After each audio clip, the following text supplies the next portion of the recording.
Hey everyone, welcome back to Instrumentation Systems. In the last video, we started our discussion on measurement of resistances and we learned that resistances are classified into three: low, medium and high resistances.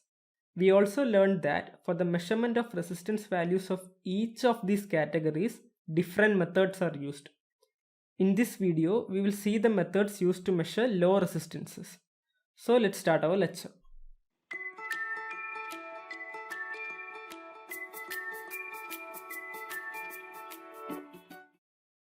There are mainly three methods used for measurement of resistances. First is ammeter voltmeter method, then potentiometer method, and then Kelvin double bridge method. So let's start with ammeter voltmeter method. It is the simplest and most commonly used method for measurement of resistance. However, the disadvantage is that the accuracy of this method is low when compared to other methods for low resistance measurement. This is because the accuracy is mainly limited by the characteristics of ammeter and voltmeter used in the process. Ideally, voltmeter should have infinite resistance and ammeter zero resistance. But practically this is not the case. Hence, the accuracy is affected. Now, when it comes to connecting the ammeter and voltmeter, two types of connections are possible. In the first case, the voltmeter is connected first, followed by the ammeter, and this is the resistance whose value is to be measured. In the second case, the ammeter is connected first, followed by the voltmeter. So, which type of connection should we use for measurement of low resistances? To decide that, let's calculate the error in each case. In the first case, the voltage measured by the voltmeter is the sum of the voltage across resistance R and the voltage drop across the ammeter. So, if VA is the voltage drop across ammeter, then the voltage measured by the voltmeter V is equal to VA plus VR. Now, the same current I is passing through both ammeter and resistor. Therefore, we can write this as I into RA plus I into R, where RA is resistance of ammeter. Also, let's mark this equation as equation number 1. Now, the measured value of resistance will be, that is, measured resistance Rm is equal to voltage measured by the voltmeter by current measured by the ammeter. Now, using equation 1, we can write this as IRA plus IR by I, or R measured is equal to RA plus R. Hence, the actual resistance R is equal to R measured minus R ammeter. Now let's see the relative error in this case. Therefore, we know relative error is equal to measured value minus true value by true value, and here the measured value is Rm minus true value is R by R, and we have seen that R measured is equal to RA plus R. Therefore, RA plus R minus R by R, which gives us relative error is equal to RA by R. So, relative error in this case is RA by R. From this equation, we can see that relative error is positive.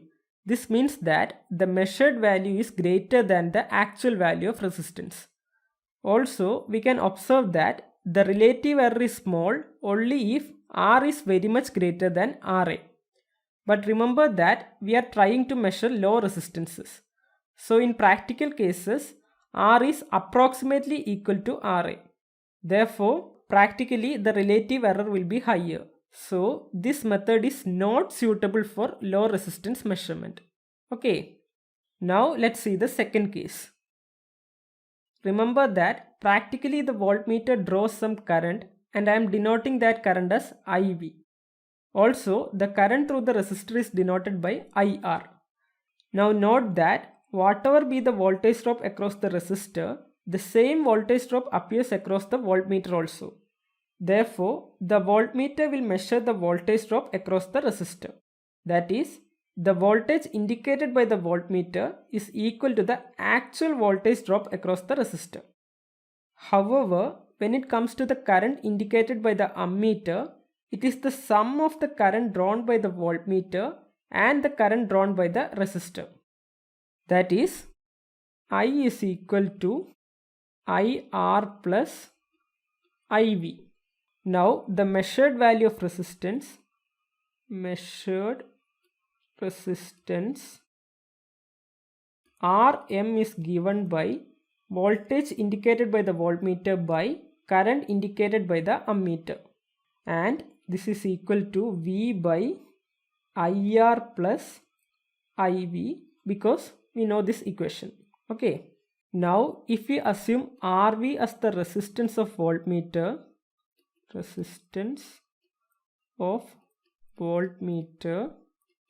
then we can write this IV as V by RV, right?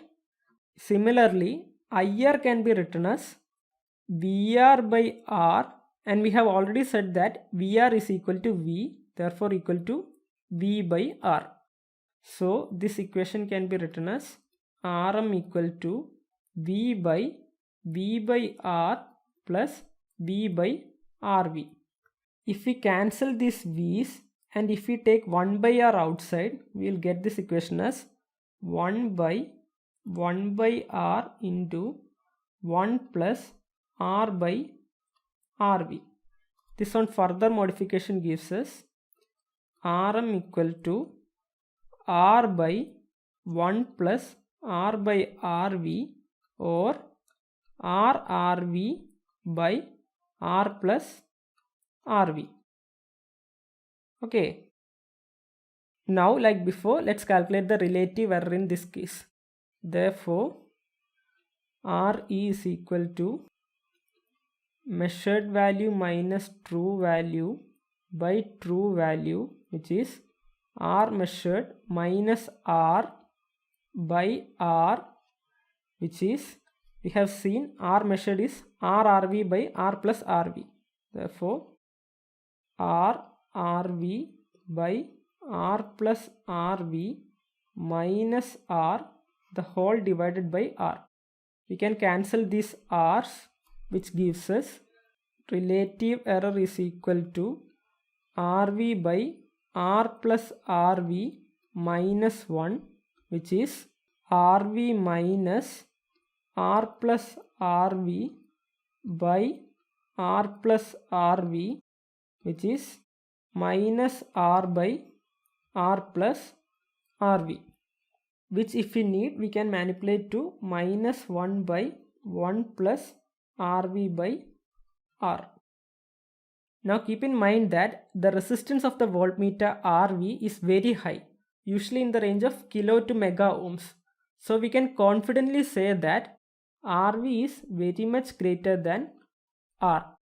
Therefore, I can neglect this R in the denominator here. Therefore, relative error is approximately equal to minus R by RV. So, the relative error in the second case is minus R by RV. Here, two observations can be made. One is, we are getting this negative sign. It means that the measured value is less than the actual value of resistance. The second observation is that since RV is very much greater than R, the relative error in this case is very small. Therefore, this method is suitable for measurement of low resistances. So to summarize, in the first case, the measured value is greater than the actual value, and also the error will be high since the resistance of the ammeter is comparable to the value of resistance. So to summarize, in the first case, the measured value is greater than the actual value of resistance, and also the relative error will be high since the resistance of the ammeter will be comparable to the magnitude of resistance of the resistor. As a result, the first case is unsuitable for measurement of low resistances. On the other hand, in the second case, the measured value is less than the actual value of resistance, and since the voltmeter has high resistance, the error will be really small in this case. So the second case is used for measurement of low resistances. Okay, so once again let me emphasize, if we are using ammeter voltmeter method for measurement of low resistance, we should always follow this second type of connection to get more accurate results.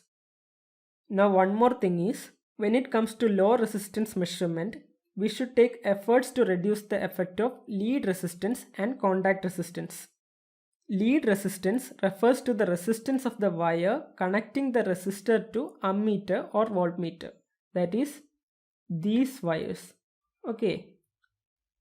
While contact resistance is the additional resistance due to the contact of interfaces of leads and connections. In simple terms, it is the resistance due to connection of wires. Here, the contact resistance can arise due to these connections. Okay. When it comes to low resistance category, the lead and contact resistances cannot be ignored as they are comparable with the resistance whose value is to be measured. For instance, we have seen that this is the best case suited for measurement of low resistance, and if we look, these leads have some resistance, and also these contacts add some contact resistance. So the voltage drop across the voltmeter is equal to the voltage drop across resistance R plus the voltage drop across these leads plus the voltage drop due to these contacts. But this can be a problem. So to mitigate this issue, all practical low resistances are provided with 4 terminals. 2 of them, denoted by C and C dash, are called current terminals used to lead current to and from resistor. The next 2, denoted by P and P dash, are potential terminals used to connect the voltmeter. Now when you are making connections, you have contact resistance here and lead resistance due to these wires, and these resistances cause voltage drop. But the advantage is that here these voltage drops are not measured by the voltmeter. So once again, the voltage drop due to these leads and these contacts are not measured by the voltmeter. However, you can see these leads and contacts have resistance and the potential drop across them are measured by the voltmeter. But these lead lengths are very small and also the current IV through them is really small. Hence, the voltage drop across these leads and contacts are very less when compared to the voltage drop across the resistor. Therefore, we can neglect their effects. So you can see how 4 terminals can improve the accuracy of measurement. That's all for this lecture. If you have any doubts, please ask them in the comments so that either me or some other viewer can help you. Also, if you found the lecture useful, please like the video and also support us by subscribing to the channel. In the next video, we will see the potentiometer method for measurement of low resistances. Thanks for watching and have a nice day.